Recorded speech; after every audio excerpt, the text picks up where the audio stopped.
વિશેષ રજૂઆત સાથે હું છું નુપુર દાણી। 10 દિવસ ગણપતિ બપ્પાને ઘરે લાવ્યા બાદ આજે તેમને વિદાય આપવાનો સમય આવી ગયો છે। ભક્તોમાં અનેરો ઉત્સાહ છે। જેટલા હર્ષોલ્લાસથી બપ્પાની મૂર્તિ લાવવામાં આવે છે તેટલા જ ઉત્સાહથી બપ્પાને વિદાય આપવામાં આવે છે। ક્યાંક અશુભની વિદાય આપવામાં આવી રહી છે તો આ તરફ ઢોલ નગારા અને ગુલાલની છોડો સાથે અગલે બરસ તું જલ્દી આના નાદ સાથે ગણેશજીનું વિસર્જન કરવામાં આવશે। વિસર્જનને લઈને પોલીસનો પણ ચુસ્ત બંદોબસ્ત ગોઠવવામાં આવ્યો તથા તંત્ર દ્વારા વ્યવસ્થા કરવામાં આવી।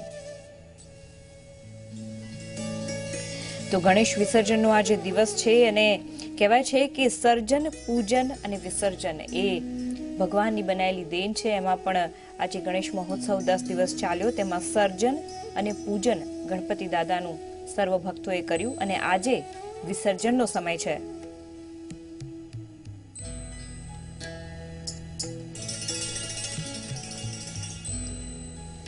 તો સુરતની તાપી નદી પરનો કોઝવે બંધ કરવામાં આવ્યો છે। રાંદેર વેડ રોડને જોડતો કોઝવે પણ બંધ કરવામાં આવ્યો છે।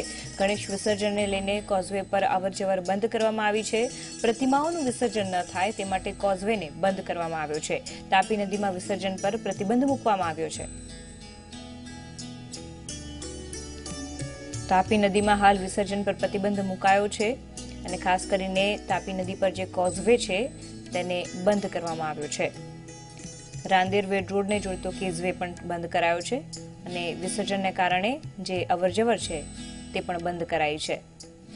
ખાસ કરીને પ્રતિમાઓનું વિસર્જન ન થાય તે માટે આ કોઝવેને બંધ કરાયો છે। ઉલ્લેખનીય છે કે ગણેશ વિસર્જન છે એટલે ભક્તોનું ઘોડાપૂર ઉમટશે અને જે કોઝવે છે તેને બંધ કરવામાં આવે છે। હવે વાત કરીએ વડોદરાની। વડોદરામાં આજે ધામધૂમથી ગણેશ વિસર્જન કરવામાં આવશે, જેના પગલે 18 કુદરતી અને 4 કૃત્રિમ તળાવમાં ગણેશનું વિસર્જન કરવામાં આવશે। વિસર્જનના પગલે તળાવ પર 122 તરાપા અને 68 ક્રેન મૂકવામાં આવી છે। પોલીસ કમિશનર સહિત 10,000 પોલીસ બંદોબસ્ત અહીંયા તૈનાત કરવામાં આવ્યા છે। સૌથી વધુ વિસર્જન નવલખીમાં બનાવવામાં આવેલા કૃત્રિમ તળાવમાં વિસર્જન કરવામાં આવશે। તો ખૂબ જ મોટી સંખ્યામાં ભક્તોનું ઘોડાપૂર વિસર્જન સમયે ઉપસ્થિત હોય છે, જેના કારણે કોઈ અનહોની ન ઘટે એ માટે ચુસ્ત પોલીસ બંદોબસ્ત અહીંયા ગોઠવવામાં આવે છે। ખાસ કરીને 18 કુદરતી અને 4 કૃત્રિમ તળાવ જે છે એ વિસર્જન માટે તૈયાર કરવામાં આવ્યા છે અને ખાસ કરીને 122 તરાપ અને 68 ક્રેન તેના માટે મુકાઈ છે।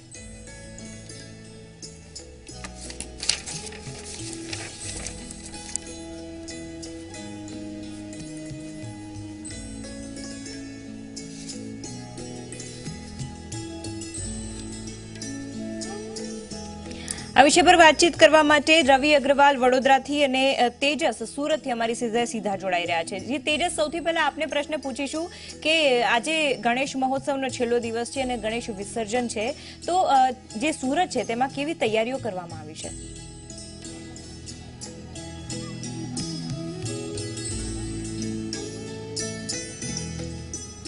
સુરતમાં તમામ તૈયારીઓ પૂર્ણ કરી દેવામાં આવી છે। આ વખતે પહેલી વખત 124 વર્ષના ઇતિહાસમાં કહીએ તો તાપી નદીની અંદર વિસર્જન પર પ્રતિબંધ મૂકવામાં આવ્યો છે। તેના જ કારણે અનેક વિસ્તારોની અંદર કૃત્રિમ તળાવો બનાવવામાં આવ્યા છે। આ ઉપરાંત જે સુરતની નજીક જે દરિયો આવ્યો છે, ડુમસો દરિયો છે અને હજીરાનો દરિયો છે, ત્યાં આગળ વિસર્જન કરવામાં આવશે। અત્યારે હું સુરતના ડક્કાવાળા પાસે આવ્યો છું। આપ જોઈ શકો છો, પહેલાં તો આપણે દ્રશ્યો બતાવીશ કે મૂર્તિઓ અહીંયા ઘડી આવી રહી છે। જે ગણેશ પ્રતિમાઓ છે તેની મૂર્તિ અહીંયા ઘડી ધીરે ધીરે આવી રહી છે। લોકો પૂજન અર્ચન કરી રહ્યા છે અને પૂજન અર્ચન કર્યા બાદ અહીં જે કૃત્રિમ તળાવ બનાવવામાં આવ્યા છે, આ કૃત્રિમ તળાવોની અંદર ગણેશ પ્રતિમાઓનું વિસર્જન કરવામાં આવી રહ્યું છે।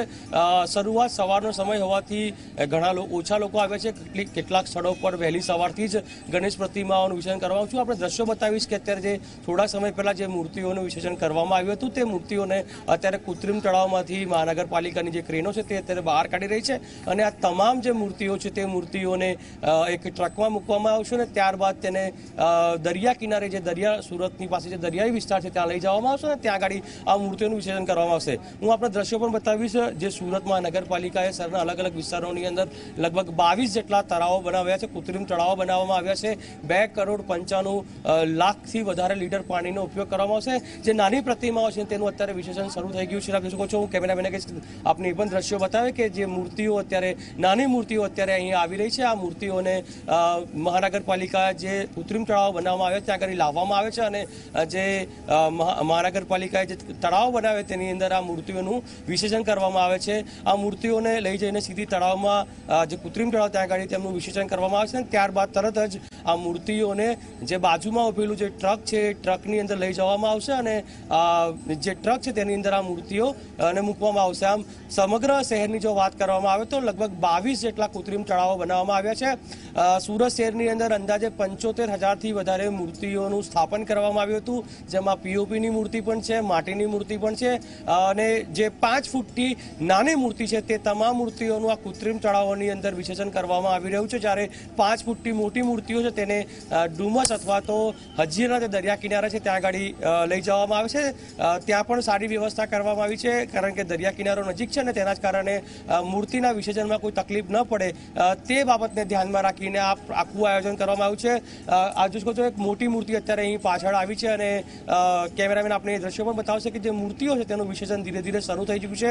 સૌથી સારી વાત આ વખતે એ છે કે જે પ્રકારે મહાનગરપાલિકા અને પોલીસે નિર્ણય લીધો છે કે તાપી નદીને પ્રદૂષિત થતી બચાવવા માટે કોઈ મહત્વનું પગલું હોય તો તે એ જ છે કે સુરતની તાપી નદીમાં કોઈ પણ પ્રતિમાનું, ચાહે માટીની હોય કે પીઓપીની હોય, તેનું વિસર્જન કરવામાં નહીં આવે અને તેના માટે હું જો કહી શકીશ કે જે ડક્કા ઓવર ત્યાં આગળ ખાસ વ્યવસ્થા પણ કરવામાં આવી છે. કૃત્રિમ તળાવની પાછળ આપણને એક પતરાનો શેડ દેખાશે. આ પતરાનો શેડ એટલા માટે બનાવવામાં આવે છે કે કોઈ પણ વ્યક્તિ તેની પાછળ જે તાપી નદી આવી ત્યાં આગળ જાય નહીં અને તેનું વિસર્જન કરી શકે નહીં. એટલે કહી શકાય છે ખૂબ સારી વ્યવસ્થા કરવામાં આવી છે અને જે પ્રકારે ગણેશ પ્રતિમાઓનું છેલ્લા કેટલાય વર્ષોથી જ્યારે તાપી નદીમાં પાણી નથી હોતું તેના કારણે જે રીતે અપમાન થઈ રહ્યું છે, લોકોની લાગણી દુભાઈ છે, ભક્તોની લાગણી દુભાઈ છે, તેને રોકવા માટે એક સારો પ્રયાસ છે અને લોકોને પણ અપીલ કરવામાં આવી છે કે લોકો વહેલી સવારથી જ પ્રતિમાઓનું જે વિસર્જન જે શરૂ કરી દે અને ખાસ કરીને જે કૃત્રિમ તળાવ છે તેનો લાભ લે અને જે મોટી મૂર્તિઓ હોય તેને ડુમસના દરિયા કિનારે લઈ જવામાં આવે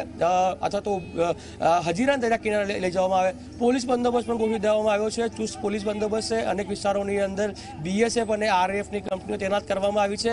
SRPની 8 જેટલી કંપનીઓ બોલાવવામાં આવી છે. એટલે કહી શકાય છે કે ચુસ્ત પોલીસ બંદોબસ્ત વચ્ચે આજે શ્રીજીની જે વિસર્જન યાત્રા છે નીકળવાની છે અને તેની તમામ તૈયારીઓ અત્યારે પૂર્ણ થઈ ચૂકી છે.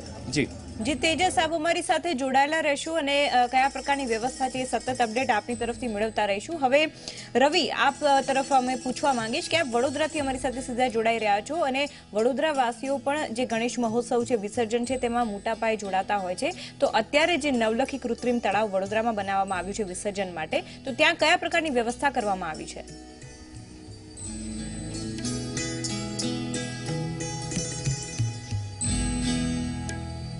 બિલકુલ નુપુર, વાત કરવામાં આવે તો મહારાષ્ટ્ર બાદ વડોદરા એવું સિટી છે કે જ્યાં ગણેશ મહોત્સવ ધામધૂમથી ઉજવાતો હોય છે અને 5000થી વધારે પ્રતિમાઓ અહીંયા પંડાલમાં બેસાતી હોય છે. તે ઉપરાંત લોકો નાની મૂર્તિઓ ઘરે પણ બેસાડતા હોય છે.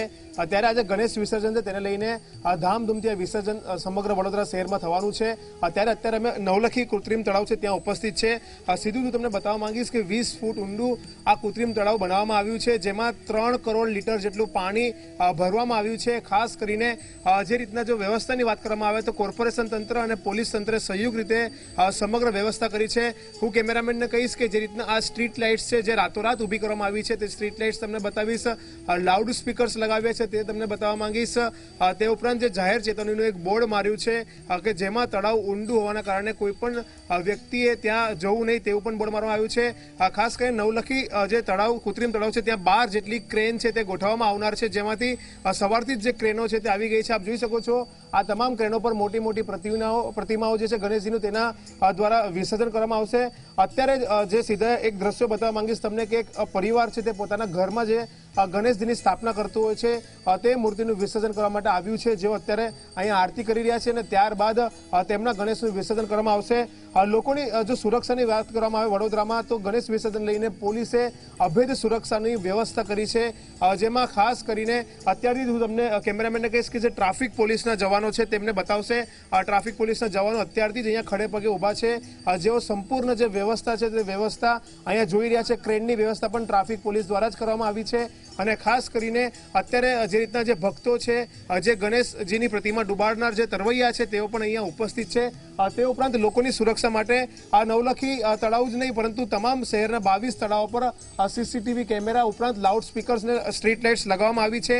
જો પોલીસની સુરક્ષાની વાત કરવામાં આવે તો વડોદરામાં પોલીસ કમિશનર સહિત 11 જેટલા આઈપીએસ ઓફિસર, 25 થી વધારે ડીવાયએસપી કક્ષાના ઓફિસર, 30 જેટલા પીઆઈ, 250 જેટલા પીએસઆઈ, 3000 જેટલા પોલીસ કોન્સ્ટેબલ, 5000 જેટલા હોમગાર્ડના જવાનો, આરએફની 2 ટુકડી, એસઆરપીની 10 ટુકડી સહિત કુલ 10,000 જેટલા પોલીસના જવાનો બંદોબસ્તમાં તૈનાત છે.